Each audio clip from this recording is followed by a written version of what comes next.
first thing we'll start with is somebody was asking me how to make a chain. Okay, this is how we make a chain, which is pretty basic, right? We're going to come over here. We're going to grab this torus-shaped polygon right here. Okay. What's really helpful inside your guys' restaurant is if you have something to scale up. Okay. So what I mean by something to scale up is that I need to have the indication of what an individual might be.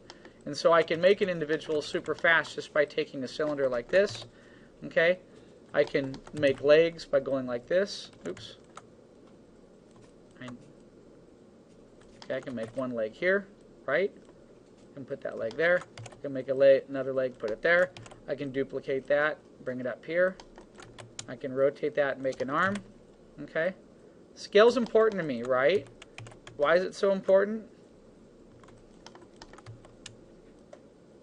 It's important because if I don't have the right relationships and door heights inside my piece, it's going to look off. Okay? There. Now that's a really rough individual. I'm going to group that individual right here. They're still a little bit off. I'm going to go to vertices.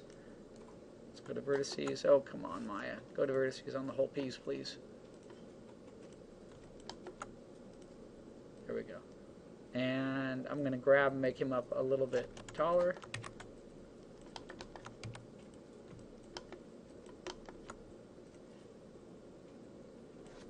Does anyone know how to tell if you have human height pretty accurate, right? Let me show you an example. The average human is around 8 heads high. So if we start at a head shape, 6 to 8 basically. 2, 3, 4, 5. So my person here is quite off. The chest is off. The head height is off.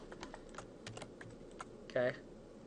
So if I want to figure out the height of an individual, they're probably going to be more something like this. Problem is here is that that's just the torso.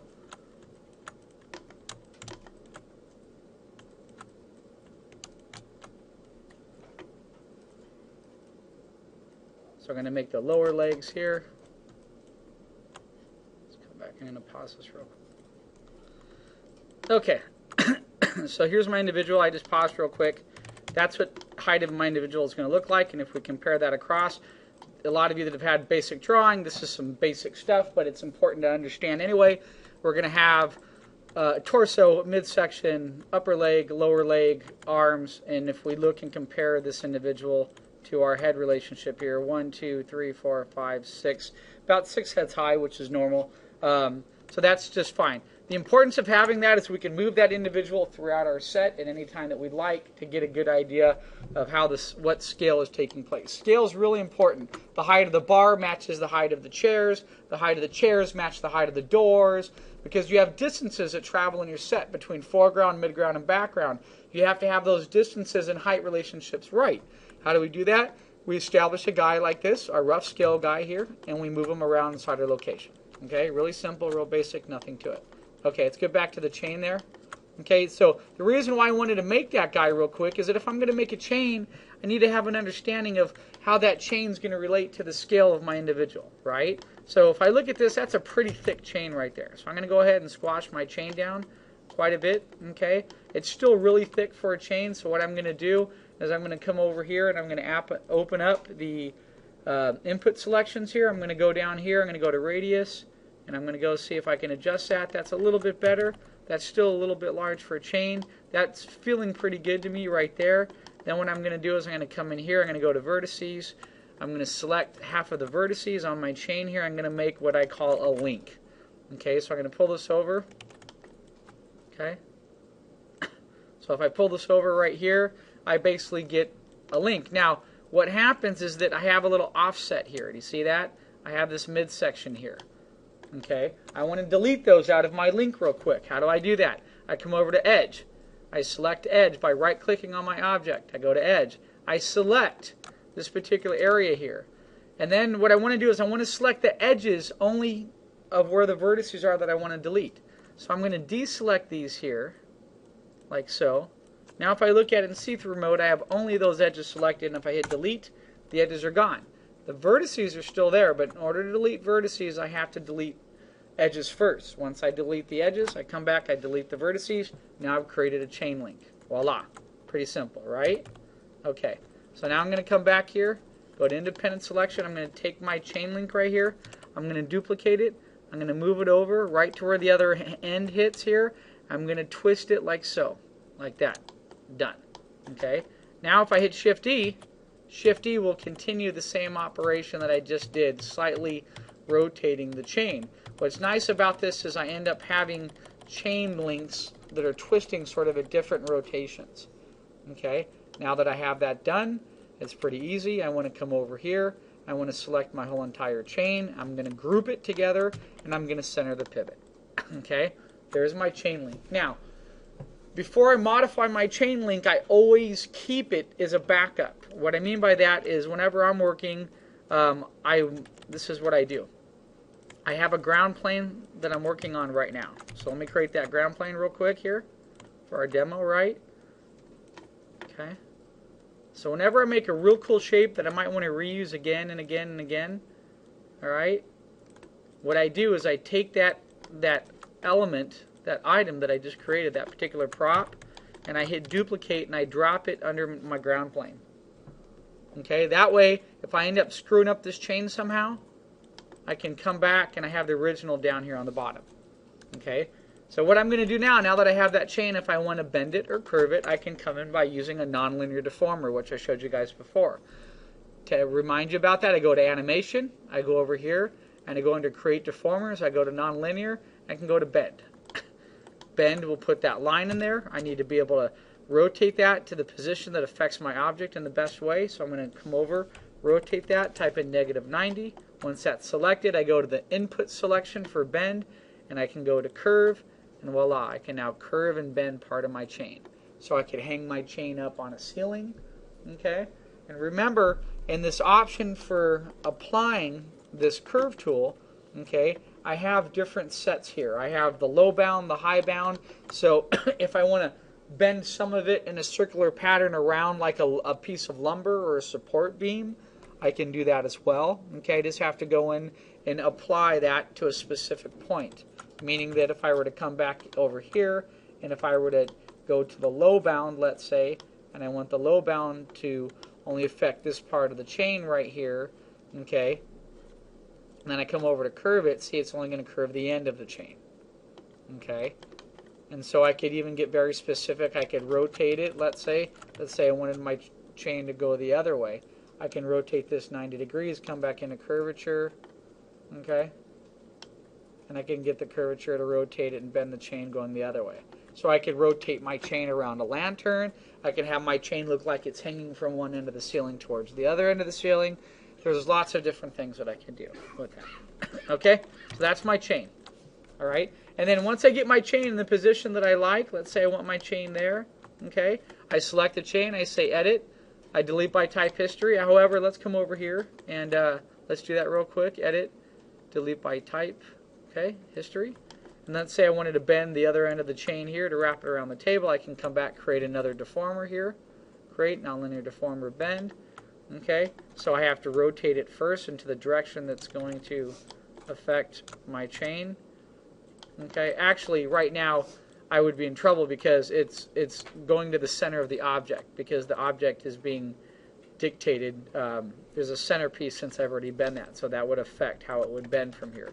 So any other bend I would want to do, I would want to make sure I had it back in this particular phase taken care of. Okay, look at that. Pretty cool, huh? So I can modify and adjust it accordingly. Okay, let's jump to, there's another thing I want to show you guys. Some people are making rope. The question is how do I make rope? Okay. There's a couple different ways that we can make rope really quickly. We don't have to worry about having twine all intersected like in 3 parts wrapping around. That can get really heavy and weigh down your set. Okay, so I want to show you how to make rope really quick, and here's the base way to do it. Is that we want to come over, we want to be in polygons, right? But we're going to come over, we're going to use something else I haven't showed you yet called curves. So let me show you how a curve works. If I come over and select curve right now, and if I select this round guy, it asks me to draw on the grid. I can come over and draw. And if I look, I've just created this round circular shape. Okay? All right? And what I can do is I can rotate that up. That's going to represent the round shape of my rope. Okay? All right? So again, another important reason why I want to have scale to look at. Why? Is because when I have the rope section next to a person, I can decide whether or not that rope is too thin or too thick. Okay? Here, I'm going to come over here and I want to show you something else that I can do. I can go in here. Now this is a NURB-based item. It has control vertices. It doesn't have normal vertices. If I right-click on this item, go to control vertices, okay, make sure I go to the vertices selection, I get these base vertices right here. Okay, I can now take these. I'm going to scale them in a little bit. Okay, and see I can make different shapes. So I can make odd shape rope. I can make sort of square shaped rope. I can make tons of different shapes in here. Then what I'm going to do is I'm going to come over, create a path, and I'm going to extrude, or they used to call it extruding, but now they used to call it lofting too. I'm going to extrude this curve along a path, and I can make the direction of my rope. Okay, so let me show you how I do that really quick. Okay, this is how. Oops, let me delete that. We don't need this guy here. All right, so what I have now is the shape of my rope right in here. Okay. By also, just to note, by creating that shape, if I come under the input, I can also add more sections into it. Right now, the sections are set at 8. So if I come over and I raise that 8 to like 13, and then come over, right-click, go to Control Vertices, now I have 13 vertices in there. Okay, that could be a benefit to me because if I wanted to give little indications of rope surface, oh, you know what, I'm one off there, so let me come back here. Let's go back and adjust that. Sometimes you just have to click off, click back. Let's go back. I can adjust that to 14 real quick. Now this is getting really high res. This is why I really wouldn't recommend doing this, but I thought I'd show it to you anyway. Is I have the control vertices here that I can select. And what I can do is scale in a little bit like that. And then what I can do is if I spin that, if I duplicate that and put it along a curve and spin it with multiple sections, it'll look like rope is twisting. Okay? But again, that's really complicated and it gets much more high res. So for right now, what I'm going to do is show you guys this base model here, like this. So I'm going to go back and start with this base here. Now watch. What I'm going to do is I'm going to come over and create a path now. Now this is the hard part. Next to the curve, if I hold my cursor over it, highlights a particular curve path called the EP curve tool. Okay? So if I select that, and you'll notice there's one next to it, which is called the pencil curve tool. What I want and what I prefer is the EP curve tool. If I select the EP curve tool, what I can do is it allows me basically, I can look down and go like this.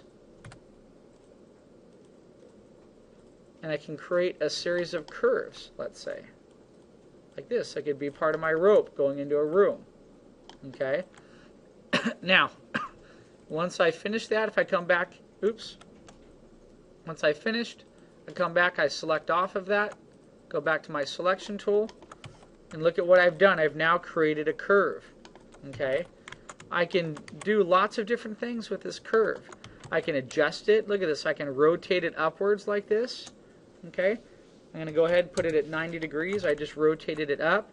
Let's say I have my curve set like this, but now I need to place it into my set, and I want to go into my curve now, and I want to change some of the vertices, right?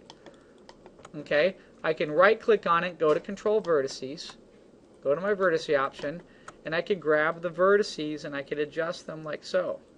See that?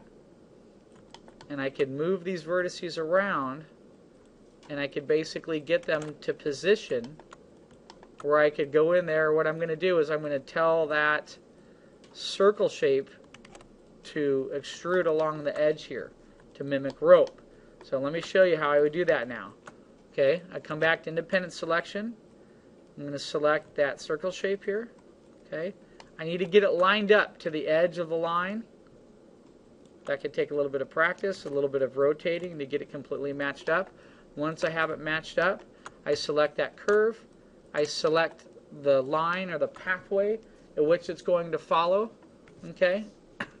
And what I'm going to do is I need to come up here. Now this is where they change this in Maya. Every year it gets frustrating. I used to have an option under polygons, and I could come down here under mesh and I could tell it to extrude. Let's see if this works. So extrude. Okay, it doesn't work now. Okay, they took that out. So what I have to do is I have to come back down and go to surfaces. Under surfaces, I have the option of extrude right there, because these are technically surfaces. They're not polys right now.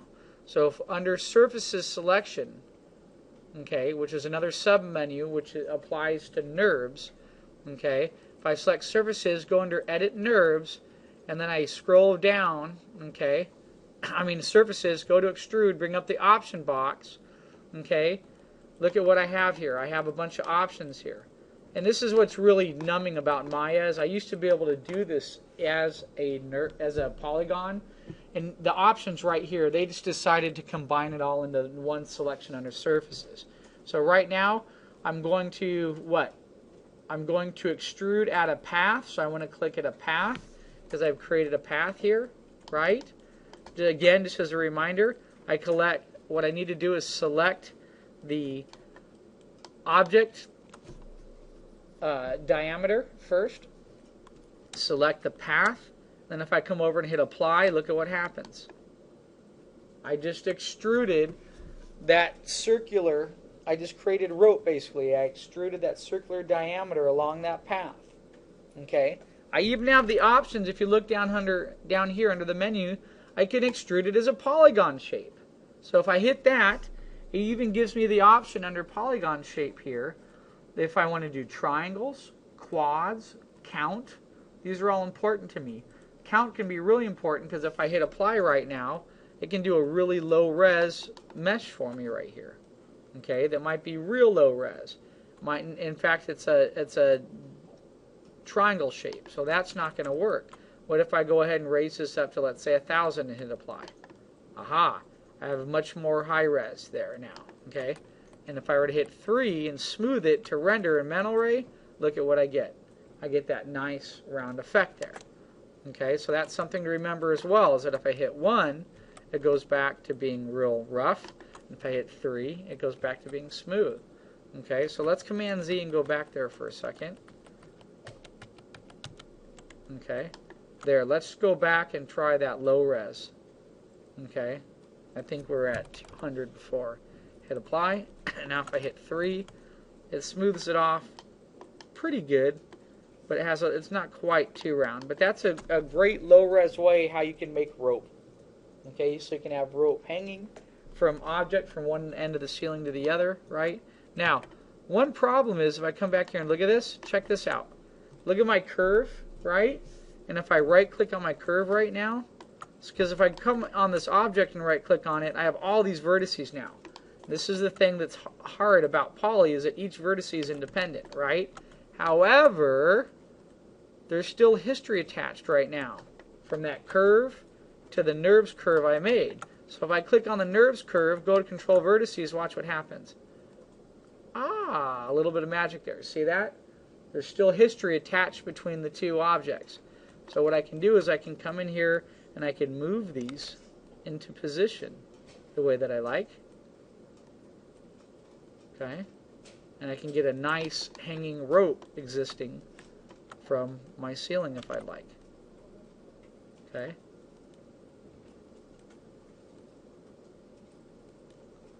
And it takes some getting used to on how to adjust and what you can and can't do. Once I get it adjusted to a feeling where I like it, I can select the polygon shape I've created. I could go down under Edit, and I could say Delete All by Type History. And now it's no longer associated with that curve. It's a separate piece of poly mesh. Okay? So again, let's back up there. Well, how did I do that exactly? Okay? Let's see if I can Command Z all the way and go back to my curve. There we go. I started with a round curve. Okay? And then I went to the EP curve tool and I created this curve. And then I told it to extrude along the path. in order to extrude along the path, I had to go into the settings and preferences. I'm sorry, not settings and preferences. My mistake there. I was going to say this is where I always get confused because they change this every year in Maya, and it's really frustrating. It used to all be located under the options for extrusion, under polygon, and it's now gone. So you have to find this option under surfaces, okay, under extrude, and then you have to go in and pull up the option box. So how I did that, I went to surfaces here in the sub menu, and then I went over here, I went to surfaces there, I went to extrude, I brought up the option box, I make sure it said it was at a path, okay, I selected if I wanted it to be NURBS, poly, or subdivision surfaces, I selected polygon, I went down from there, and I don't like triangles, I went to quads, and then you can just do it like that and hit standard fit, you know, and the computer will establish the rest if I hit apply. So that the standard fit works pretty good. That's a standard fit there. It's only, wait, let me back up there. However, yeah, polygon there. So when I look at that, that's 636 vertices, and it's pretty round, and it works pretty good, and I can still smooth it. It has a nice round content to it, okay? So that's an easy way that we can make basic rope hanging from the ceiling. Okay. All right, 1 second. All right, now I'm going to do a quick demo for you. Now that we talked about that, let's go ahead. I'm going to delete this off. Someone wanted to know how to make a fishing net. Okay. What's the best approach and way to make a net? Okay. Now, the way that I like to make it, even though I could use polys to make it, which can work, but I also prefer to use NURBS. Okay, well, I'm going to go ahead and we'll try it in poly today to see what we can pull off. Okay, what's nice about NURBS, some of you guys don't know NURBS, I usually show that, talk about it a little bit more in the 106 class, is that NURBS have interactive surfaces on them, and they bend and they affect other vertices, but one of the downsides is that they're really hard to texture, so they're actually being phased out in quite a few studios right now. Everyone's just going back to poly completely.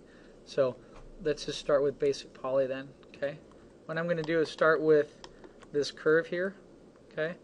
I'm going to use that for the end of my rope net, and then I'm going to come back here and I'm going to create a really base cylinder. Okay, I'm going to go ahead and rotate this. Oops, not that sloppy. Rotate that to a 90 degrees here. Okay, again, I need to look at scale, which is really important. I need to look at that rope in relationship to the height of a person. Because if I make anything that's too big and too thick, then it's not going to work.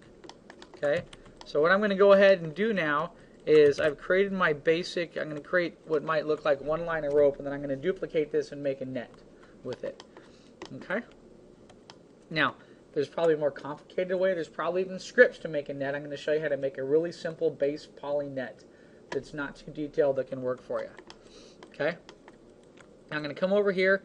I need to add some subdivisions in here. Right now I have 20 that are in there on the axes, and I might be able to bring that down a little bit because I have such a, I have such a smaller piece of rope right here that I don't need to have 20 right now. I can bring this down to like maybe 15 and still get away with a decent round surface that's there.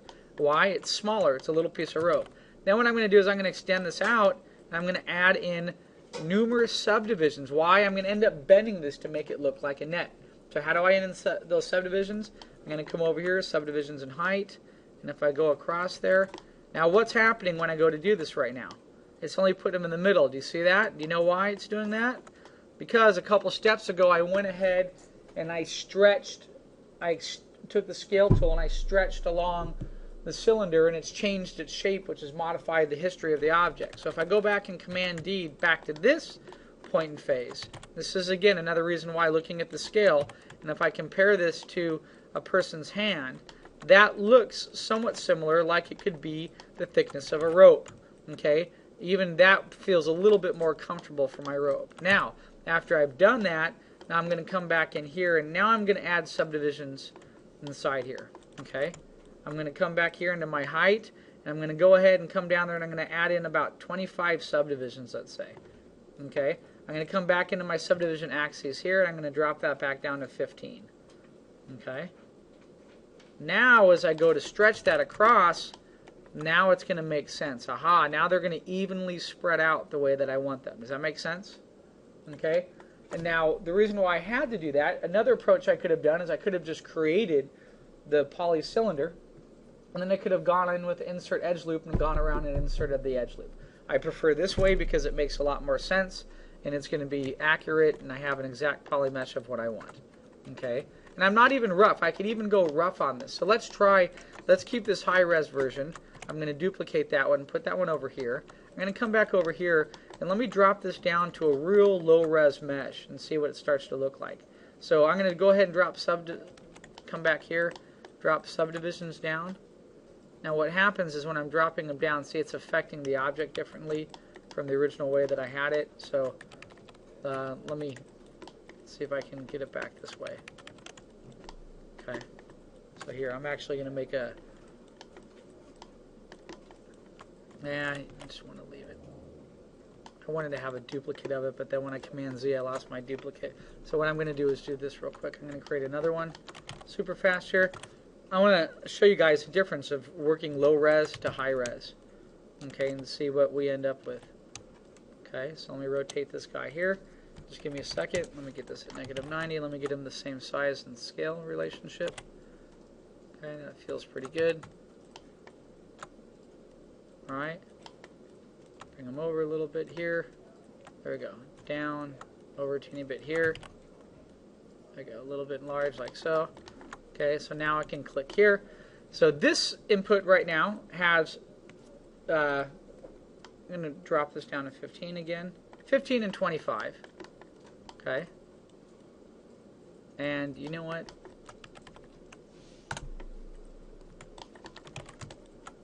I'm going to just start fresh because that piece ended up a little messed up as well.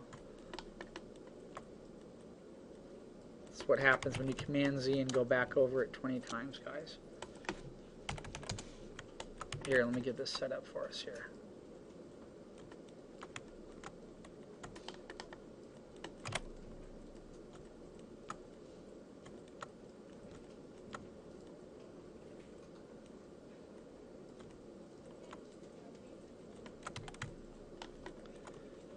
There, they're almost about the same size. Scale it down just a teeny bit here. Okay, so let's do a high res and a low res net here. Okay, so what I'm going to start with this one, I'm going to adjust this height right in here on this guy. Okay.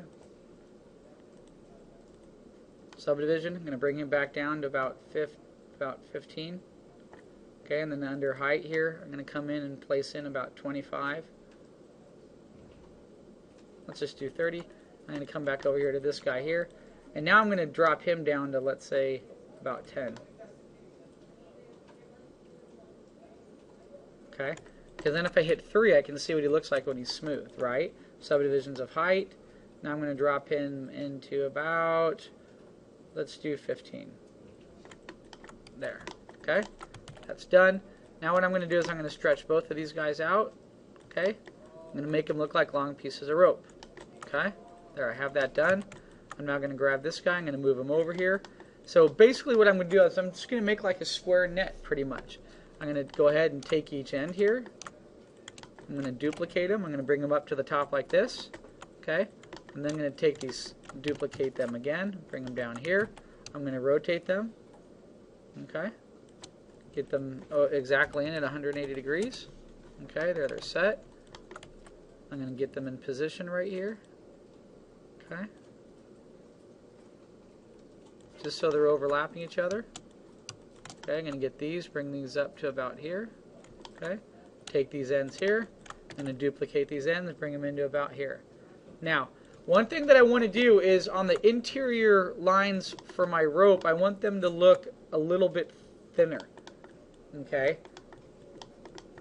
So what I'm going to do is I'm now going to take this guy, I'm going to duplicate him, but now I'm going to decrease his size a little bit so he fits a little bit, he's a little bit thinner, let's say, just a teeny bit here.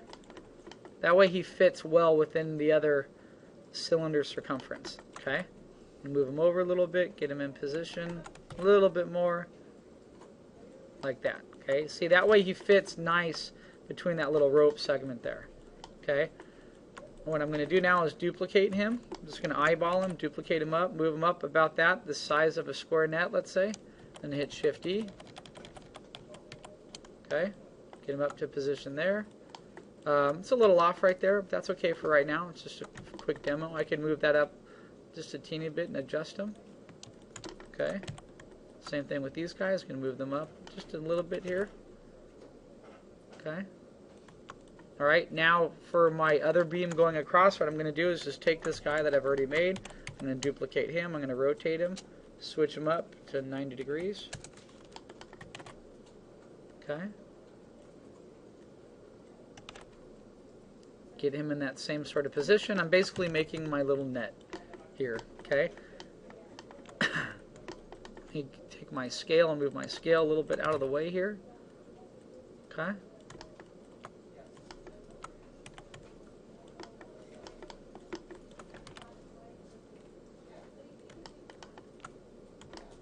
Make sure he's hitting both ends. There we go, like that. Okay.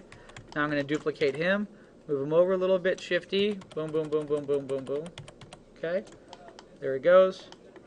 That's pretty good right there. You know what? I could have moved him over just a teeny bit more and he would have fit perfectly.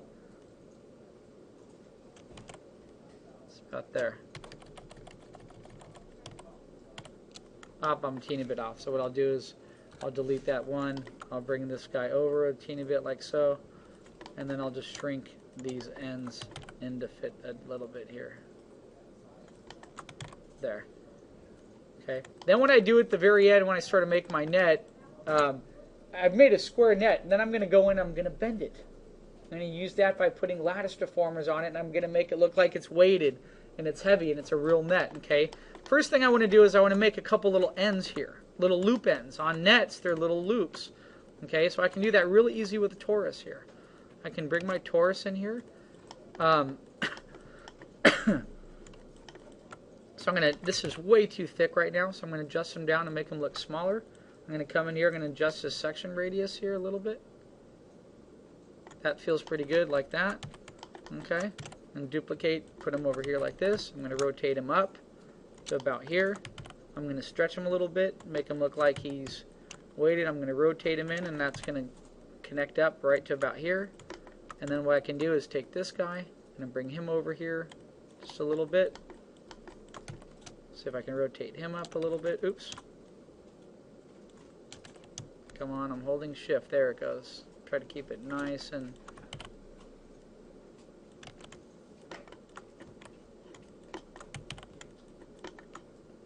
let's adjust something here. Let's go over here real quick to the move tool. Let's go on to world. Oh, object. There it goes. Okay. Close.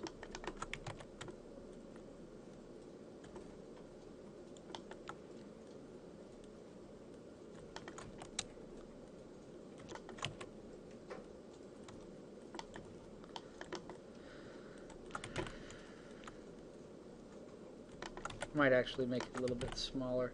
What I basically want to do is make it look like there's a series of ends sort of tied together, and there's rope coming through here, and these ends become little corners on my little net here. Okay? Like that. See how that works? My eye can't see it from back here. See how that works? It's just a little end that's wrapped over, and then what I can do if I want is I can take this guy, I can duplicate him, I can squash him a little bit like this. Okay? I could squash him inward a teeny bit, and I could stretch him a little bit like that. You see that? Move him down a little bit. So now it looks like it's rope sort of tied up. See how I did that real quick with a couple polys? Really basic, right? Okay. Let me just make a couple minor adjustments here with some vertices here. There. So I have that tucked in, and that looks realistic enough. I mean, we're not going to be this close on it. It's going to be hanging from the wall like that. So that's my only concern. My other concern I just noticed is I have the edge popping out of there just a teeny bit on those other shapes. So what I'm going to do is select these guys all right in here. Oops. And I'm going to Maybe I didn't scale them down enough. I'm going to scale them down just a little bit so they're not quite popping through. That looks pretty good. All right, now I'm going to come back up here. I'm going to take this little corner that I made,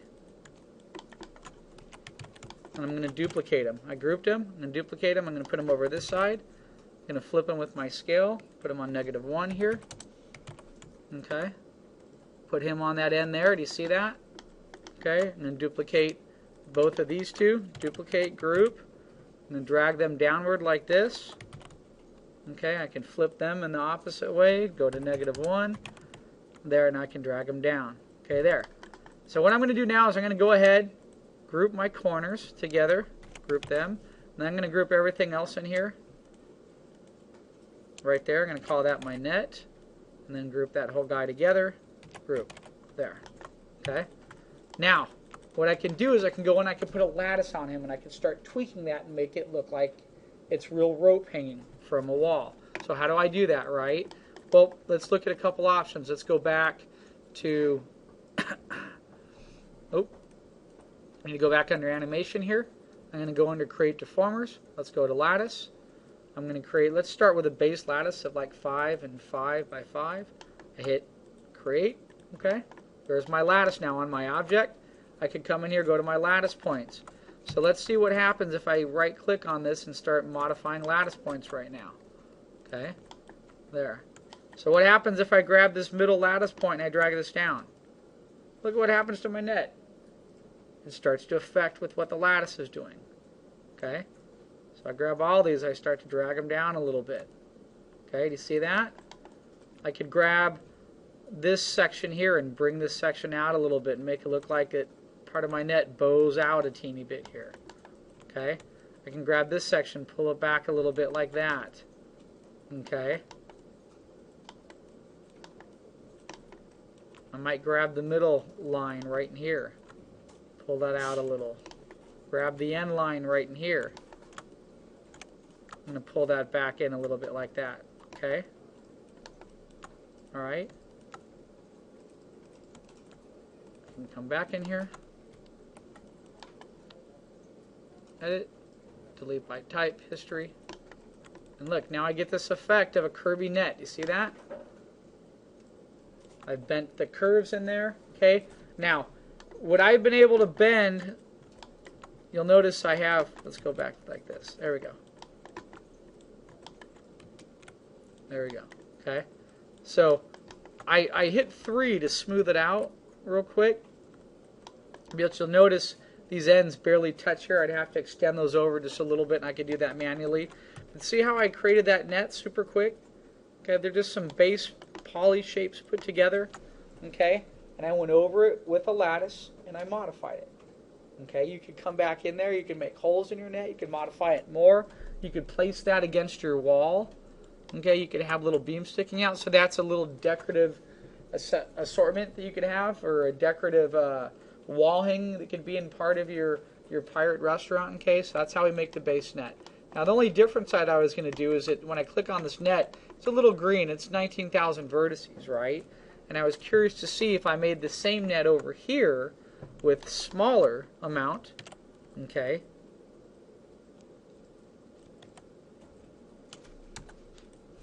Let me get these a little bit smaller. Extend these through.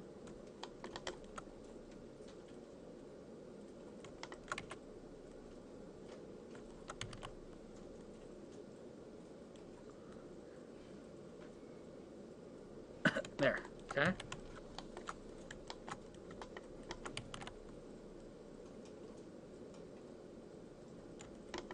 Let me get this in position here. There we go.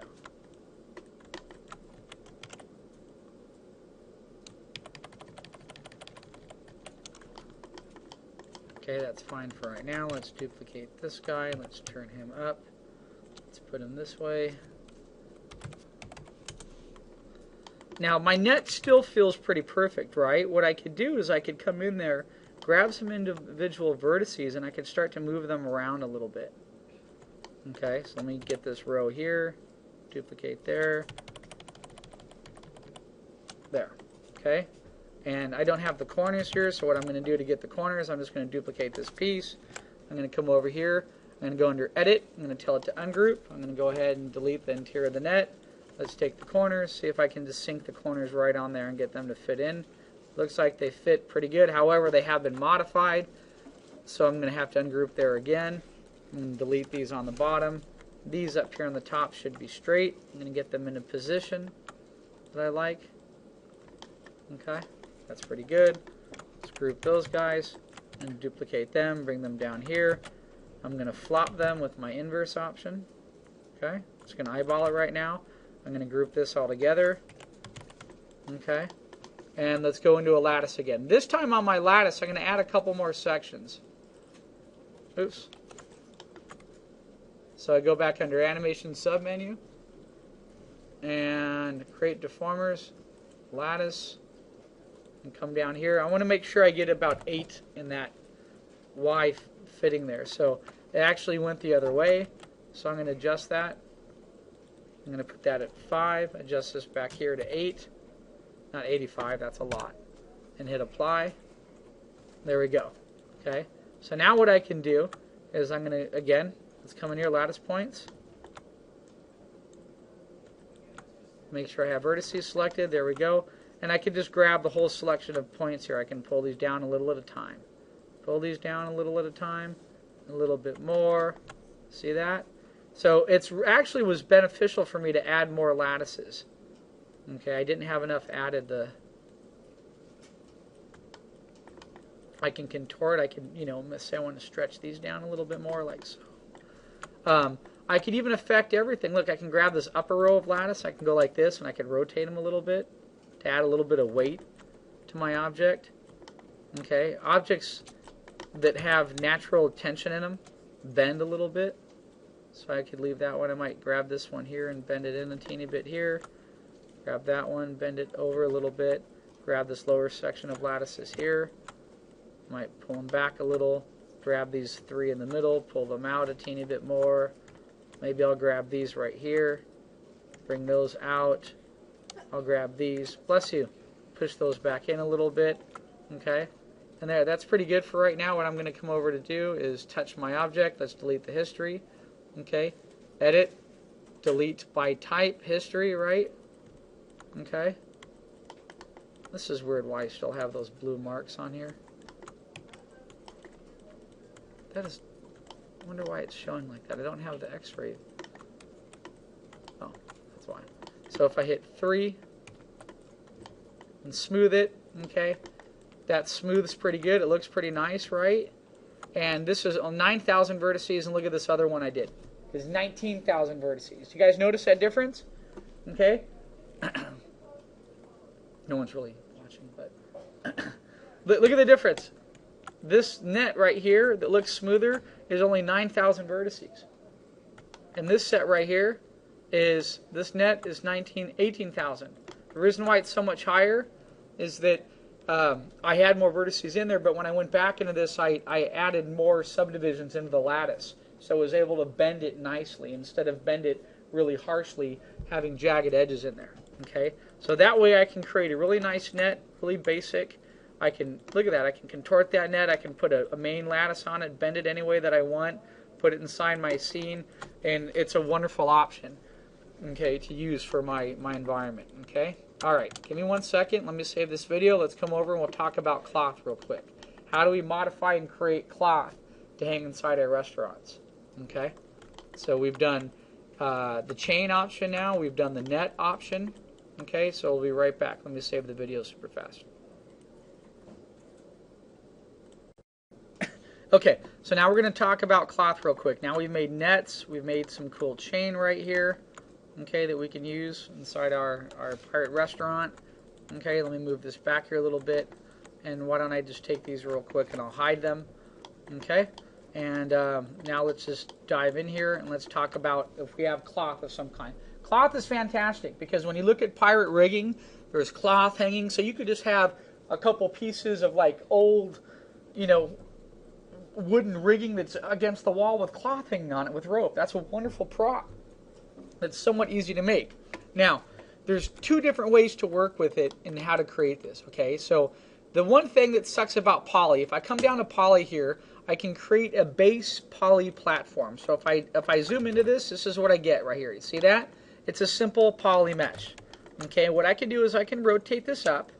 Okay, I could go to 90. Okay, let's get it up there. Actually, let's rotate it so we can see it straight on.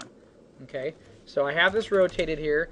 And now the thing that really sucks about poly, here's the difference with a NURB surface. All right, if I come over here to surfaces and I create the same mesh on a surfaces right here, it's called a NURBS plane. And I create that. It asks me to draw on the grid. Okay, and I create that. I'm going to bring this up. Okay, I'm going to rotate it. Same thing into 90 degrees right here. Okay, however, though, there's no subdivisions in it right now, so I have to go in and I have to tell Maya to create those. Okay, now I do that by coming and clicking on the input under the NURBS plane option, and I come over here and I scroll down to patches and I slide across. Okay, and I slide across here to patches as well, and I basically create a series of what we call in polygons like edges and vertices. However, here's the difference, guys, between NURB typology and between polygon typology. Okay, everybody watching? If I go to vertices selection on both of them, right?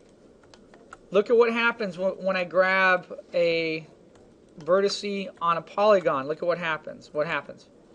All the others stay, right? Okay.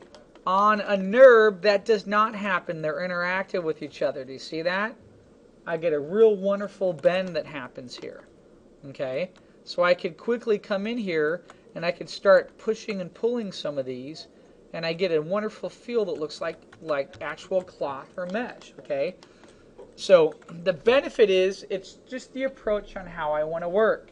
Again, in Maya, there's 10 different ways to skin a cat. So there's always 10 different ways to do things. So what I can do is going under both these options, right? I could go in using lattice and I could modify both of them quickly.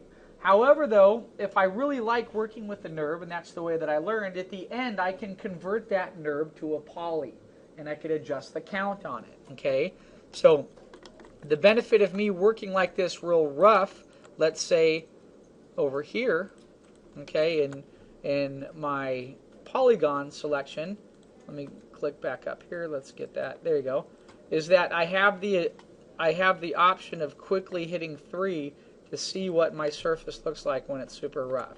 So here I have a super rough surface right now. I'm just going to modify this and make it look like it was hanging cloth really fast, okay, without even using a lattice. Okay, here I'm going to grab some ends up here.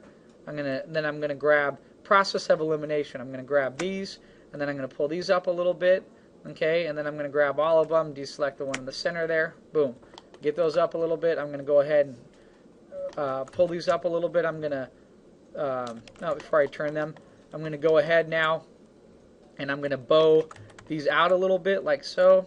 And then I'm going to bow this one out a little bit more. Okay, I'm going to come in here, and then when I have cloth, now this helps me a little bit because I do have an art background where I've studied cloth and drapery folds. Okay, so when I have something that bends right in here, I have something else that's going to stick out a little bit more over here. Okay, I don't want them to be completely equal, so I like to pull them out a little bit and then pull out one a little bit more. Okay, whenever I have cloth that's hanging, okay, if I could draw on the board, and you can see it right now, a cloth tends to radiate from one point, and then the bends and the folds become greater as it leaves its stress point, its point that's holding the cloth. Okay, and there's different types of folds. Okay, you can go Google that real quick and pull up a basic. There's cylinder folds. There's stress folds that hang between 2 points.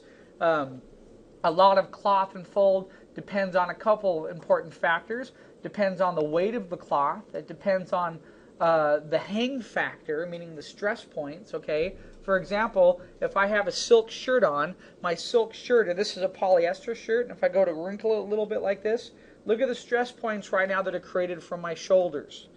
My shirt comes down and I get this rounded curve shape in here, right? Versus when I get to my arm I have the same stress points here and here, but now the cloth is wrapping in a cylinder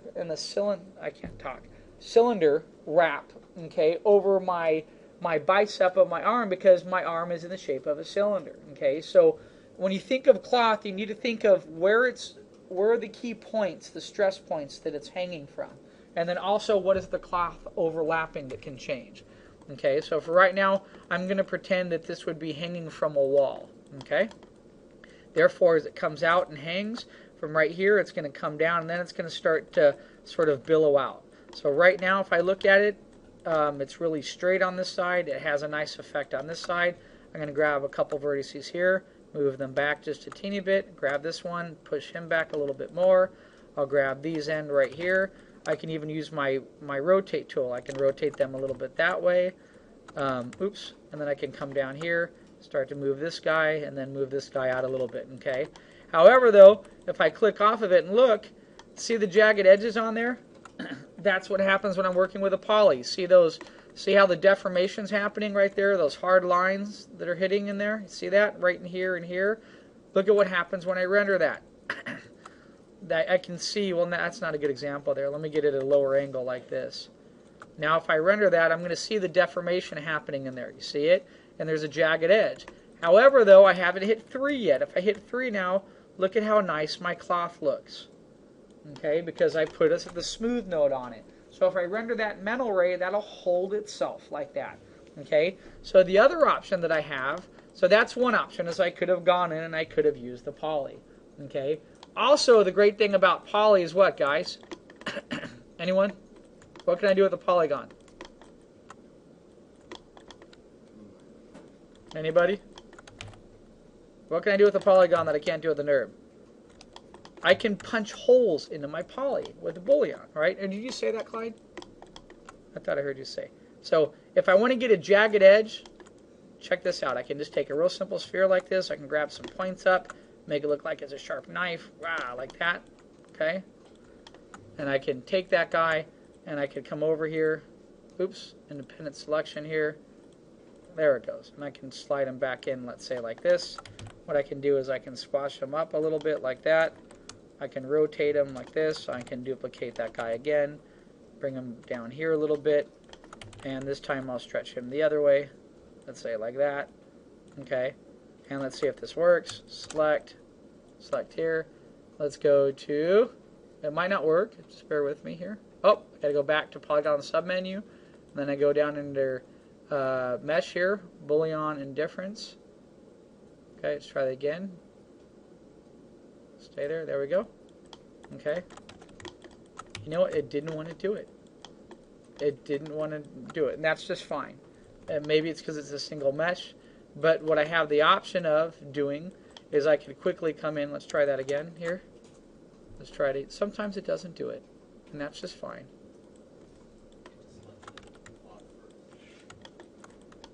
Did I not? Oh, I'm sorry. I was going backwards. Thank you, sir. There it goes. So it's not doing it, it's combining them into one. So mine is not like me. So that's fine. So what I can do in this particular instance is that I could add in a couple subdivisions in there with insert edge loop, and then I could create my own rip, my own tear. So let's do that super fast, right? Okay, so I'm come down into edit mesh, I'm going to do insert edge loop. I'm going to put an edge loop in here. Let's say one in here, one in there, like that, right? Say another one about right there. And I'll put one in back over here somewhere, like that, right? That's pretty cool. I can go to vertices now. And what I can do basically is I can delete faces now. I can come in here and I can say, oh, I'm going to delete that face and that face, okay? And then I'm going to move those vertices around to make it look like a giant tear. So now I'm going to come back into vertices, and I can pull that vertice this way. I might pull this one back here. Okay, let's say I want to add another vertex in there. What do I want to do real quick, right?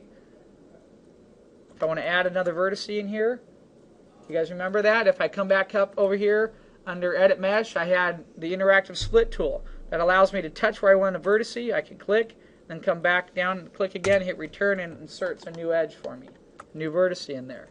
Okay, I'll do that again for you. I'll do it on another section up here. That was the interactive split tool. How did I get there again? Okay, that's right above Insert Edge Loop. Okay, under Edit Mesh here, Interactive Split Tool. If I click it, it basically gives me the point arrow, and wherever I put this little dot and click, it'll start. So let's say I wanted to click here, and then if I want to, wherever I want it to end, There, and then it'll come over, and if I want it to end there, I click once. Then if I want it to go all the way across, back here to the beginning, hit, oops, my bad. What I didn't do is I didn't click, I hit return first. Let me do that over. Let's go back under Edit Mesh, Interactive Split Tool. I started there. Click, there, click there. Come over here, click here, right? Boom, hit enter. There it is, okay? Now I'm going to go ahead and do a triangle in here, even though I don't like working with triangles. Let's just see what the effect could be right here. So I'm going to come back over here again, Interactive Split Tool. I'm going to go here, and here's my triangle. I'm going to go to that end here. Boom, hit enter, okay? So now if I come over to vertices, now I have a couple extra vertices that I can create some nice jagged points in here in part of my cloth. Okay, you see that? Ah, see now it looks more like a tear, doesn't it? Arr, mateys, right? When I go out to the river, there's this place called the Pirate Cove. It's a nice little restaurant to have sandwiches, and whenever we go out there and have a sandwich, everybody in our group starts talking like a pirate for the rest of the day. Did you know there's actually a day called Talk Like a Pirate Day? I love it. That's a great day. There. So now I've created some rips. You see that real quick? All right, let's click off. Really basic. Doesn't look too great, but when I hit 3, look what it looks like now. Okay. It's cool. I got these nice little rips. I get a bend and effect in there. Okay. I can still come back in here. Let's go to vertices. I can manipulate. I can bend one end out a little bit, push one end over. I've noticed with rips, some ends tend to flare out a little bit. So what I can do is grab some of my move tool and see if I can flare an end or two out. I might grab one of these and see if I can pull it out a little bit more and see if that looks a little bit more realistic. One of the problems that's happening here is that, what do I need in there, guys? I need more vertices and more edges, okay, to really get that rip to look like a definitive rip. But for now, I mean, that doesn't look too bad. It looks somewhat realistic, and I can keep coming in there and I can modify vertices by having that smooth option set, okay, by pressing 3. Okay, so let me back up there. Let's see if I go back and take my rips off and look at the difference of before and after. Might not go back that far. Aha, it didn't. That's okay. So let's go in and take a look at working with the nerve. What's one of the benefits of the nerve, right? Well, one of the great benefits with it is that the vertices are so interactive. They bend and smooth, and they give you an instant read of how that cloth would be working, right? So let's come in here, and I'm going to put a lattice on here really quick. So I'm going to go under Animation, okay, Create Deformers. Let's go to Lattice. I'm going to hit the key here. I'm going to put a simple lattice of, like, let's do 5, 5, and 5. That's always been a favorite of mine, okay? Make sure I have, have it selected as an independent object. Hit Apply. There's my lattice there. I'm going to come over here. I'm going to right-click on my lattices here. Lattice point. There we go. I have my lattice points now. Okay. So now check this out. Look at how much easier this is. And I can see the cloth interacting immediately. So I can bow one end out. Okay. I could come over here, push this end back a little bit, grab a couple of these, pull them in, push that guy back. I can grab the bottom row. I can rotate them around a little bit. I can grab this top row. Immediately start to get the feel that looks like it's hanging down. Okay.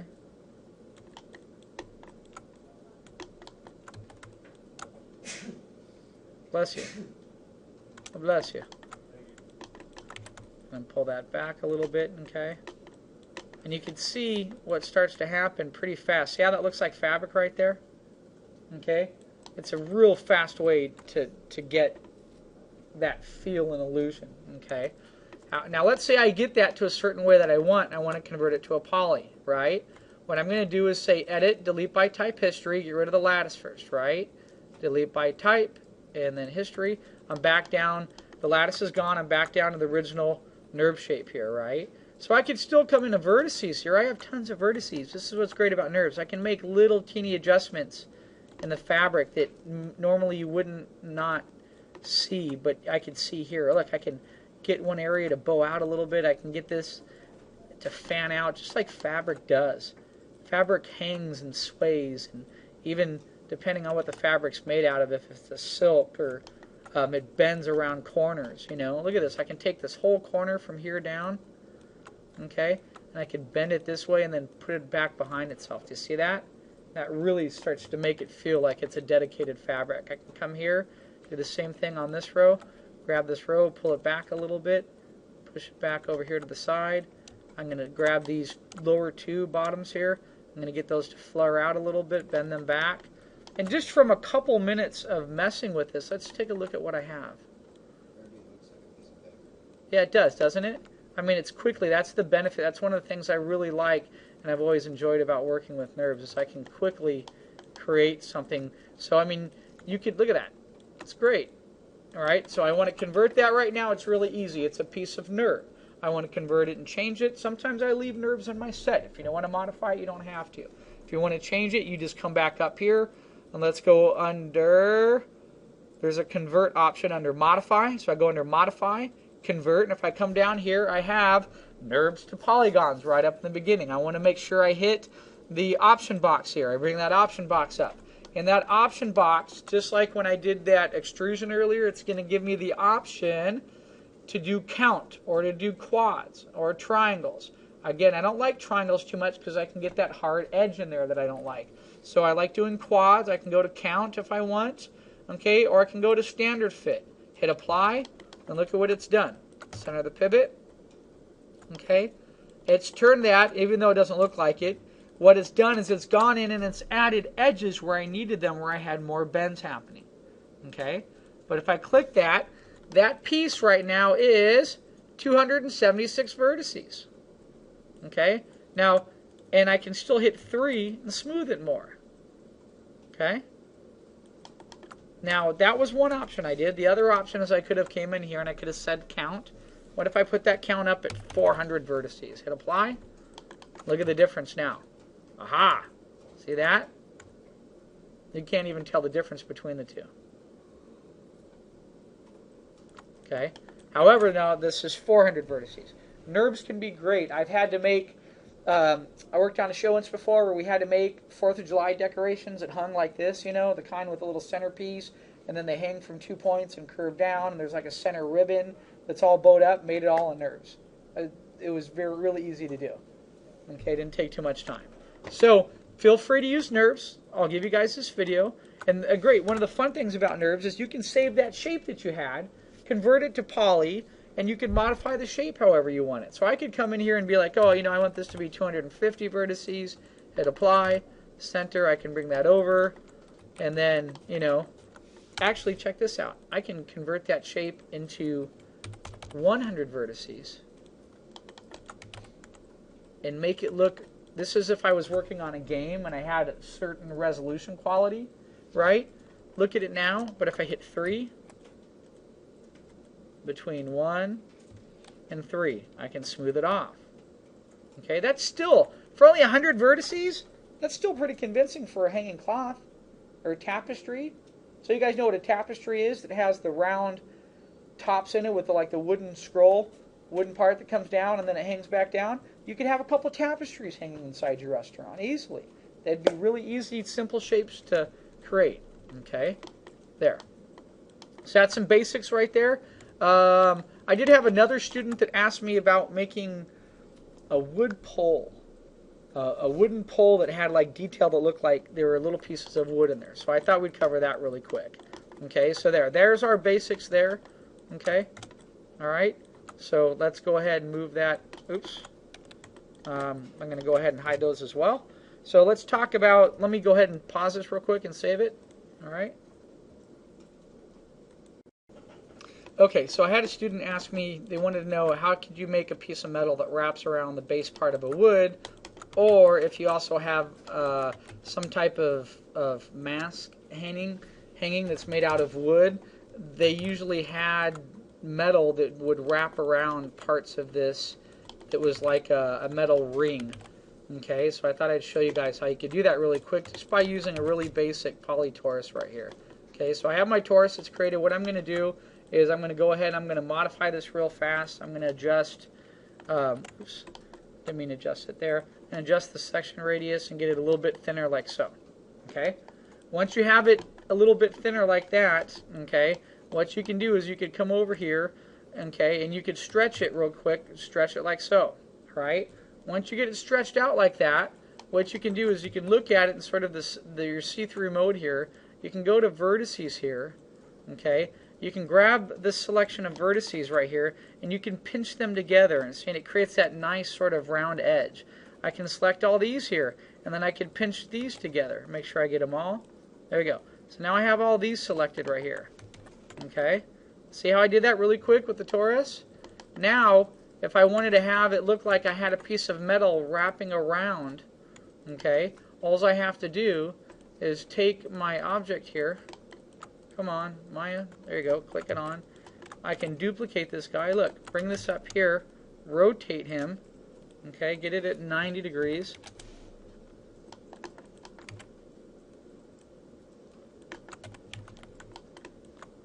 Scale it down a little bit.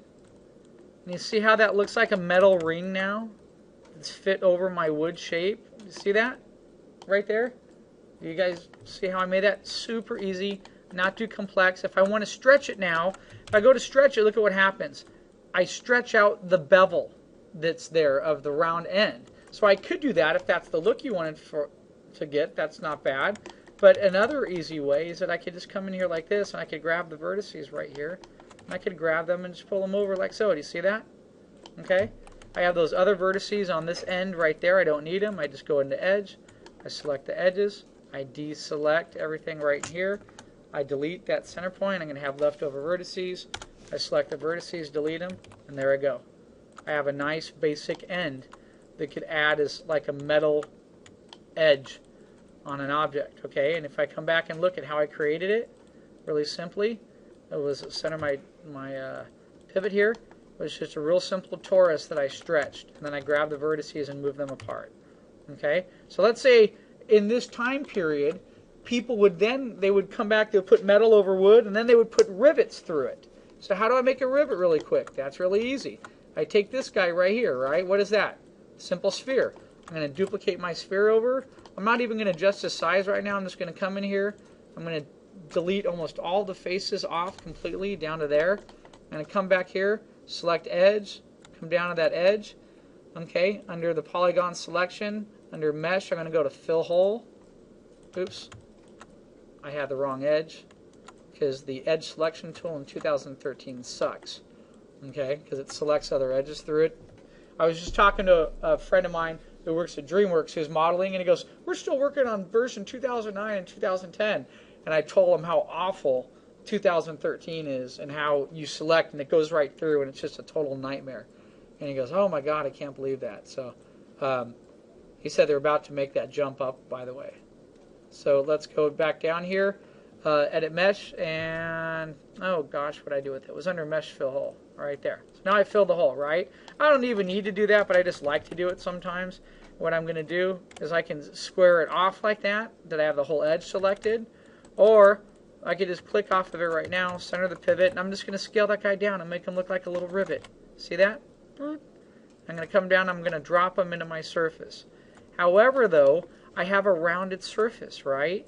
So my little rivet isn't quite fitting in there. So what I need to do, okay, is rivets had a base to them. So what I can come down here do is select the face, go to mesh, okay. I can pull them out a little bit and pull it down like that, and then I can scale them in, see, like that. And then if I take my guy right now, he looks like a rivet, and I can stick him in. He looks like a little metal bolt that's been stuck into the side of the wood. And that's how they made barrels. That's how they would take these metal irons, or these round little, I don't know what you call them, spikes, I guess, and they would have metal that had holes in it, and they would nail it through, and that's what would hold the wood in place. This is a great factor that adds a ton of detail to your piece. Because look, I have that sunk in right there. Watch, I now duplicate him. I'm going to put him there, Shift-D him again. Okay, that was maybe a little bit too much. Here I'm going to move him to about there, to about the middle, Shift-D. Here he is, he's on the end. Okay, I'm going to group this together. Alright, now watch, this is how I create detail really fast. I just made those little rivets across the top of my metal. right there. I'm going to duplicate them, bring them down here, go to the inverse tool, flop the inverse, put it on -1, grab these, get these and put them just through the surface right here, right? Now here's the best part. I have them all grouped now. Oops. Let me get these all grouped here. I can just easily select like this and then deselect these two here. Group, center the pivot, duplicate now, and then rotate 45 degrees like this. Or 90 actually, I should say. See that? Now I have that on both sides. See how that looks like iron wrapped around wood? Okay? I just added a tremendous amount of detail very quickly with some real simple primitive shapes. I used a polytorus, and I came in and I used the very top of a sphere, and I made those little details right there. Okay? Alright, so now, let's come over, and that's exactly what I was going to do down here to make this lower part of the ship. Okay? If I have this giant mass of a ship, okay, I could come in here, and again, I'm going to get rid of this center edge in here. Okay, I'm going to select through it, like that, delete the edge, right click on it again, go back to vertices, deselect the vertices right in here, right? Let me get that centered off there just a little bit, okay? So you know what I'm talking about? This is the metal ring that exists on the lower end of a mass, okay? If I hit 3, I can look at what it's going to look like, completely smooth. Right now I'm a little rough, I'm only 360 vertices. So what I'm going to do now is I'm going to grab this end up, bring this up a little bit, grab this end, bring it down a teeny bit, and I might even, if I want to, I could expand it out a little bit, like that. See that? Starts to look like a metal ring. Okay? Now I could come over here, I can grab one of my rivets. I could bring my rivets back over here. I'm going to get them squared up. Okay? I'm going to make him larger, of course. Stick my rivet in the side there. See that? Boom. I have a dedicated detail piece. I can smooth it by pressing 3 and it looks very realistic. Okay? And I could do the same thing if I wanted. What I like to do first and get them lined up, there's the center line. So I want to grab this guy and drag him across. And right there, I hit him right on about. Move him over just a teeny bit more. There. So he's right on. Now if I wanted to create more detail, I can take that guy, okay, and I could duplicate him and spin him around. And here's another way that I can move details. I could grab this edge here, select everything on that edge, and I could raise it up as well. So let's do that really fast. Select, edge loop, okay, or edge ring. It's going to be one of these two. Let's try edge ring real quick. Double click here. Oh, it went in the other direction. Command Z undo. Go back to select edge loop. Double tap here. Aha, got that whole loop. And then take the next ring next to it, which is this one and this one. Okay. Once I have those selected, I'm going to go to the move tool. Look, I can move those upward like that. You see that? Very cool. Now I created a whole nother edge area of detail in there. If I select this, go to 3 and put the smooth option on it, I can see what it looks like. Now it's hitting inside there, so what I might need to do when it's smooth is I might need to come back in here and grab all the vertices, and I might need to expand them outward a little bit, because objects do change a little bit when they get smooth, like that. Okay, there. Now I've created a nice base metal piece that looks like it's wrapping around a wood post there. Okay, I can take this simple shape that I have here. I'm going to sink it in right there. I can enlarge it a little bit more. Okay, I'm now going to do that same thing where I duplicated it, put it on the other side. I'm going to flop it into the negative direction. Okay, I'm going to sink that in here. Once I have that selected and this guy here, I'm going to group them, duplicate those guys. Okay, and I'm going to spin them to, let's say, -45, hit Shift D and D again, and now I've just duplicated that little bit of detail around there. Okay, actually I think that's too much. I might just duplicate it and leave it at -90 right there. Okay, there.